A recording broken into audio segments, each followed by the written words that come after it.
یہ جملہ بڑا عام ہوتا جا رہا ہے، کسی کو کچھ نہیں کہنا چاہیے، بس میٹھی میٹھی باتیں، ٹھنڈی ٹھنڈی باتیں، سب کو ساتھ ملا کے امت کو جوڑنا چاہیے، امت کو توڑنا نہیں چاہیے۔ سنا نا آپ نے؟ اکثر مولویوں کی زبان سے بھی سن لیتے ہوں گے، امت کو توڑو نا جی۔ آپ توحید کی باتیں کرتے ہو، سنت مصطفیٰ کی باتیں کرتے ہو، بدعات کا رد کرتے ہو، اس سے امت ٹوٹتی ہے، جڑتی نہیں۔ ہم نہ عقیدے کی بات کرتے ہیں، نہ ایمان کی بات کرتے ہیں، نہ سنت کی بات کرتے ہیں۔ ہم کہتے ہیں نماز پڑھ لو اتنا فضیلت ہے، روزہ رکھو اتنی فضیلت ہے، حج کرو تو اتنا۔ ہم فضائل بیان کر کے امت کو جوڑتے ہیں۔ میں کہتا ہوں امت کو ضرور جوڑو، تھوکنا نہ جوڑو، ایلفی نہ جوڑو۔ جب تک امت کا عقیدہ ٹھیک نہیں ہوگا، امت میں سے شرک کا ناسور نہیں نکلے گا، امت میں سے بدعت کا ناسور نہیں نکلے گا، اس وقت تک امت ایلفی سے نہیں جڑے گی، یہ تھوک سے جڑے گی جس جڑنے کا فائدہ نہ ہوگا۔ تو قرآن خبر دے رہا ہے، یہ ٹیڑھی، یہ ترچھی، یہ الٹی راہیں تمہیں اصل دین الہی سے، اصل صراط مستقیم سے، اصل سنت مصطفیٰ سے گمراہ کر دیں گی۔ صراط مستقیم صرف ایک ہے، حق صرف ایک ہے، اور حق پنہا ہے کتاب اللہ میں اور سنت مصطفیٰ میں صلی اللہ علیہ وسلم۔ اس جملے کو اپنے بوٹ کی ایڑی کے نیچے دفن کر دو، جو جہاں لگا ہے ٹھیک لگا ہے۔ نہیں پیارے بھائی، جو سنت مصطفیٰ پہ لگا ہے ہمارے سینوں کا نور ہے، ہم اس کی عزت کرتے ہیں، اور جو سنت مصطفیٰ کے خلاف چل رہا ہے تو ہم قطعاً یہ نہیں کہہ سکتے کہ وہ بھی ٹھیک ہے۔ ہو سکتا ہے کوئی دلیل اس کے پاس بھی ہوگی۔ ایک تو 4 مذہب مشہور ہے نا، 4 مذہب ہمارے اپنے ملکوں میں 4 مذہب مشہور ہیں۔ ایک 5واں مذہب بھی ہے، شاید آپ کو اس کا پتہ نہ ہو۔ 5واں مذہب کا نام ہے مذہب ہوگا۔ مذہب ہوگا۔ بھائی آپ کے پیر صاحب نے اپنے قدموں میں سجدے کروائے اپنے مریدوں کے، کیوں؟ ہاں جی، وہ بہت بڑے بزرگ ہیں، ان سے پوچھا نہیں جا سکتا، اس کی دلیل بھی کہیں نہ کہیں ہوگی۔ بھائی آپ کے قادری صاحب کی ہم نے ایک ویڈیو دیکھی، اس نے مردے کو قبر میں اتارنے سے پہلے، بلکہ جنازہ پڑھنے سے پہلے، اس کا کفن کھول کے ہاتھ نکال کے اس مردے کی بھی بیعت لی ہے، اور یہ کہا ہے کہ بغیر بیعت کے اگر میں نے اس کو دفن کر دیا تو پھر ہو سکتا ہے یہ جنت میں نہ جا سکے، کیونکہ میرے سلسلے میں یہ داخل نہیں ہوا تھا۔ تو ہم اس کا کفن کھولیں گے، مردے کا ہاتھ باہر نکالیں گے، اس کو اپنا مرید بنائیں گے، سلسلہ قادریہ میں داخل کریں گے، پھر یہ قبر میں اترے گا، اس کے 14 طبق روشن ہو جائیں گے، ایک تھلو پیا پیا دیکھے گا، میں اللہ کی قسم کھا کے اس کے لفظ نقل کر رہا ہوں، یہ نیچے پڑا پڑا دیکھے گا میری قبر پہ چیڑی آگے بیٹھی ہے، یہ چیڑا، اس کو نیچے سے نر اور مادے کا بھی پتہ لگ جائے گا۔ اور اس مجرم نے واقعی کفن کھولا، ہاتھ نکالا، اور اس کے ہاتھ پہ اپنا ہاتھ رکھ کے بیعت لی۔ اب پوچھا جائے کہ آپ کے حضرت قادری صاحب نے یہ کام کیا ہے، یہ کہاں ہے؟ او جی، آپ گستاخ لوگ ہیں جو پوچھتے ہیں علماء سے، کہیں نہ کہیں تو ہوگا، کہیں نہ کہیں تو ہوگا۔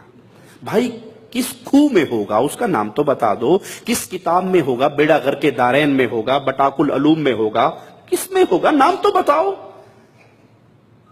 محمد کریم صلی اللہ علیہ وسلم کی سنت کا دشمن ہے وہ انسان جو یہ سمجھتا ہے جو جہاں لگا ہے ٹھیک، اور یہ وہ دروازہ ہے جس سے بدعات کا سیلاب داخل ہوتا ہے۔ ایک بدعت نہیں آتی، بدعات کا سیلاب آتا ہے، جو جہاں لگا ہے ٹھیک۔ کوئی سینہ پیٹ رہا ہے ٹھیک ہے، کوئی کوئلوں پہ کوئلے جلا کے ماتم کر رہا ہے ٹھیک ہے، کوئی گھوڑے کے نیچے سے گزر رہا ہے ٹھیک ہے، کوئی گھوڑے کا تھوک چاٹ رہا ہے ٹھیک ہے، جو دلدل کے سامنے آ کے رکوع کر کے اس کے کان کے اندر بولتا ہے مجھے بیٹا چاہیے، 9 مہینے سے پہلے حسین کی دلدل اس کو بیٹا دے دیتی ہے، ٹھیک ہے، جو جہاں لگا ہے ٹھیک ہے۔ محمد کریم صلی اللہ علیہ وسلم پہاڑ پہ چڑھے تھے، اہل مکہ کو مخاطب کیا تھا اور کہا تھا قولوا لا الہ الا اللہ۔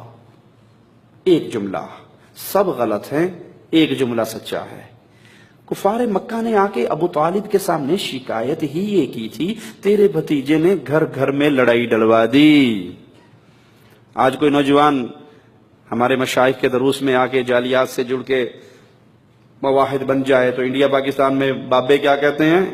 اے منڈا بھابی ہو گیا، ساڑھے گھر تے روڑا ہی پہ گیا ہے، لڑائی پڑ گئی ہمارے گھر۔ یہ کہتا ہے ماں تو اگر قبر پہ سجدے کرے گی مر جائے گی، میں جنازہ نہیں پڑھوں گا۔ ابو اگر آپ قبر کا طواف کرو گے مر جاؤ گے، میں جنازہ نہیں پڑھوں گا۔ پہلے اچھے ہنسی خوشی چنگے بھلے رہتے تھے، جو مرضی کرتے تھے، کوئی ٹینشن نہیں تھی۔ اس وہابی نے ہمارے خاندان میں لڑائی ڈلوا دی، اس کی منت کی ہے پھوپھی کی بیٹی سے شادی کر لے، یہ کہتی ہے کہ وہ کالے کپڑے پہننے والی محرم کے دن ماتم کرنے والی ہے، میں مشرکہ سے نکاح نہیں کر سکتا۔ لڑائی پڑ گئی خاندان کے اندر۔ یہی ابو طالب کو آ کے کفار مکہ نے کہا تھا تیرے بھتیجے نے مکے کی گلی گلی میں لڑائی کروا دی ہے۔ باپ کہتا ہے بیٹا تیری تلوار کے نیچے 3 مرتبہ آیا، تو نے بیٹا باپ سمجھ کے تلوار نہ چلائی، لیکن سن اگر تو میری تلوار کے نیچے 1 مرتبہ بھی آ جاتا تو بیٹا نہ سمجھتا، محمد کا دشمن سمجھ کے کاٹ ڈالتا۔ جو جہاں لگا ہے ٹھیک لگا ہے۔ اگر یہ عقیدہ محمدی عقیدہ ہوتا، یہ پیغام مصطفیٰ علیہ السلام کا پیغام ہوتا، تو ابو لہب کو کیا ضرورت تھی کہ وہ پیارے نبی کو کہتا تیرے ہاتھ ٹوٹ جائیں، نعوذ باللہ ثم نعوذ باللہ۔ ابو لہب کو کیا ضرورت تھی کہ وہ مصطفیٰ کے پیچھے پیچھے چلتا ہوا جاتا اور کہتا نعوذ باللہ یہ مجنون ہو گیا ہے، اس کی بات نہ سننا۔ پیغام مصطفیٰ یہ ہے، حق صرف وہی ہے جو اللہ کے حکموں میں ہے، حق صرف وہی ہے جو محمد کی سنتوں میں ہے۔ جو سنت مصطفیٰ سے ٹکرائے وہ حق ہو سکتا بھلے کتنا ہی خوبصورت بنا کے پیش کر دو۔ میں مثال دے کے اپنی بات کو آگے چلاتا ہوں۔ اذان کہاں ختم ہوتی ہے جی؟ لا الہ الا اللہ، اذان کا آخری جملہ ہے نا۔ اگر میں آج سے اذان ختم کرنی شروع کر دوں لا الہ الا اللہ محمد الرسول اللہ صلی اللہ علیہ وسلم، میں نے کوئی غلط جملہ تو نہیں کہا، گناہ والی بات تو نہیں کی، کوئی برے جملے تو زبان سے نہیں نکالے، لیکن اذان کا اختتام پہ اگر میں نے یہ اضافہ کر دیا، یہ اضافہ مجھے جنت میں لے جائے گا یا جہنم میں؟ حالانکہ میں تو محمد کریم کا نام لے رہا ہوں، کلمہ پورا کر رہا ہوں۔ اسی لیے مولا علی سیدنا علی نے کہا تھا رضی اللہ عنہ وارضا، عید کی نماز سے پہلے 2 رکعت پڑھنے والے کو دیکھ کر تیری یہ 2 رکعتیں تجھے ہلاک کریں گی۔ اس نے تڑپ کے کہا تھا علی رضی اللہ عنہ وارضا، زبان حال سے اس کے جذبات کی ترجمانی کرنے، ہاتھ ہوڑا رکھو، ان سخت فتویٰ نہ لاؤ، میری 2 رکعتیں مجھے ہلاک کریں گی؟